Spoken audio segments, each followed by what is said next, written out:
అందుకే ఆవు ఈ రోజున మనందరికీ పూజనీయమైంది, అట్లాగే వ్యవసాయ యోగ్యమైంది, సంస్కృతిని అందించగలిగేటువంటిది. అటువంటి ఆవుని తీసుకుపోతున్నటువంటి రైతు, ఆ రైతుతో ఆవు ఏముంటోంది? కొడుకా నన్ను కోతాకమ్మకురా,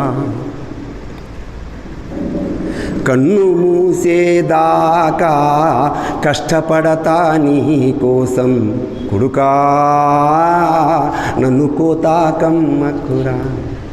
నేను చిన్నప్పుడు వచ్చిన మీ ఇంటికి, నేను మీ ఇంటికి వచ్చినప్పుడు నాకు పైసలతో కట్నం ఇవ్వలే, ఆవుల్ని ఇచ్చేవాళ్ళు, గేదెల్ని ఇచ్చేవాళ్ళు. అవ్వతోని అరణమచ్చిన అయ్యక 6 ఎడ్లనిచ్చిన, పాలు ఇచ్చి నిన్ను పెంచిన పెద్ద కాపుగా నిన్ను చేసిన.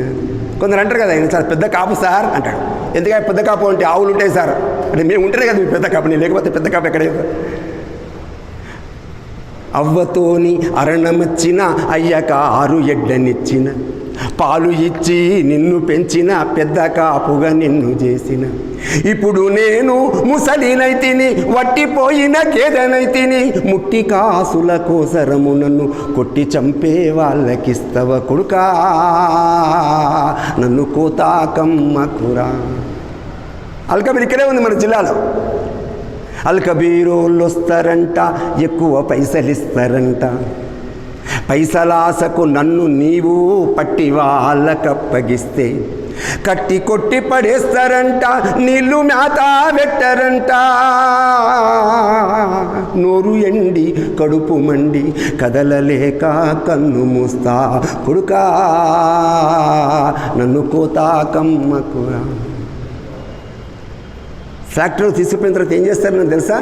పెయ్యి మీద సలసల కాగేటి నీళ్ళు పోస్తారంట, కింద పడ్డ నన్ను మిషని మీద యాలాడేస్తారంట. ప్రాణముండగానే తోలు ఒలిసి కూడా తీస్తారంట, సగము గొంతు కోసి రకతము మందులల్ల పోస్తారంట, కొడుకా నన్ను కోతాకమ్మకురా.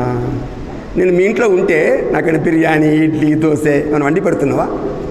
దేవుడిచ్చిన గడ్డి మేసిన, ఎండవానల పనులు చేసిన, నేను మీ ఇంటికి ఎందుకు వచ్చినా?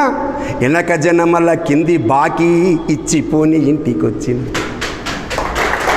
ఇన్ని నాళ్ళు నీ పంచన చేరిన నేను బాంచనైతా, కొడుక నన్న అరబోళ్ళకమ్మబోకు, కొడుకా నన్ను కోతాకమ్మకురా, నన్ను కోతాకమ్మకురా.